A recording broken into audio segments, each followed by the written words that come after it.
দেশে দেশে বেগমপাড়া গড়ে তুলেছে, কেউ কেউ পালাতে গিয়ে খালে বিলে আশ্রয় নিয়েছে, আবার রসিক সিলেটবাসীর কাছে কেউ কেউ কলা পাতায় ধরা পড়েছে।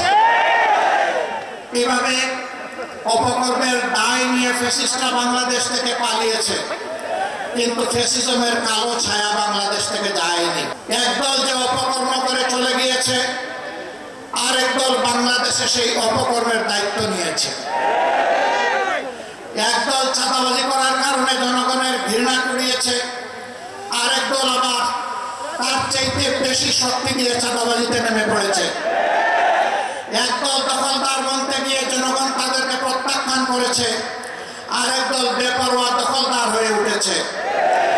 একদল জনগণের জানমাল নিয়ে ছিনিমিনি খেলেছে, আলেম ওলামা বিরোধী রাজনৈতিক নেতৃবৃন্দকে হত্যা করেছে, খুন করেছে, ফাঁসি দিয়েছে, নির্যাতন করেছে, পঙ্গু করেছে, জেলে পড়েছে, দেশ ছাড়া করেছে। আরেক দল ঠিক একই পথ ধরেছে, এমনকি নিজেদের মধ্যে মারামারিতেও নিজেদেরকে শেষ করে দিচ্ছে। দেশবাসী আশা করেছিল অতীতের অপকর্মের যে পরিণতি, এটা থেকে শিক্ষা নিয়ে রাজনীতিবিদরা নতুন রাজনীতি শুরু করবেন, কিন্তু আমরা দুঃখের সাথে দেখতে পাচ্ছি একদল সেই পুরাতন ধারায় পড়ে আছে। তারা কোনো সংস্কারে রাজি না, তারা সনদ বাস্তবায়নে রাজি না, তারা গণভোটেও প্রথমে রাজি ছিল না, তারপরে ধাক্কাই ধুক্কাইয়া সেই গণভোট একদিনেই হতে হবে তা তারা বাধ্য করেছে সরকারকে। এখন আবার কোথাও কোথাও আমরা ক্ষীণ সুর শুনতে পাচ্ছি, যারা এতদিন নির্বাচনের জন্য নির্বাচন করে জনগণকে বেহুশ করে তুলেছিল, এখন তারা ভিন্ন সুরে কেউ কেউ কথা বলতে শুরু করেছে। এ লক্ষণ ভালো নয়।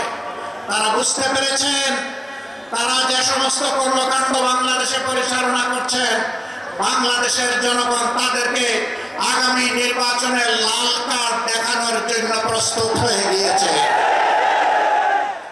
এই লাল কার্ড দেখা থেকে বাঁচতে গিয়ে যদি কেউ আগামী নির্বাচনকে ভণ্ডুল করার চেষ্টা করেন, আমরা মহান আল্লাহর উপর ভরসা করে বলছি তাদের সকল ষড়যন্ত্র এদেশের সংগ্রামী জনগণ ভণ্ডুল করে দেবে ইনশাআল্লাহ। কেউ যদি আবার চিন্তা করেন জনগণের সমর্থন পাব না, তাহলে প্রেক্ষাপটে প্রশাসনিক কুর মাধ্যমে আমরা নির্বাচনের ক্রেডিট হাইজ্যাক করব, তাদেরকে বলবো বন্ধু সেই সূর্য ডুবে গেছে, এই সূর্য আর বাংলাদেশে উঠবে না।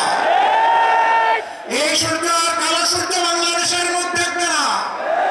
এখন নতুন সূর্যের উদয় হবে, সেই সূর্য কোরআন বুকে নিয়ে উদিত হবে ইনশাআল্লাহ। বাংলাদেশ থেকে অপশাসন দূর হবে। মোটে মাঝি শ্রমিক ছাত্র জনতা এই বাংলাদেশের তাদের বাংলাদেশ লুটে তাদের হাত থেকে উদ্ধার করে বাংলাদেশ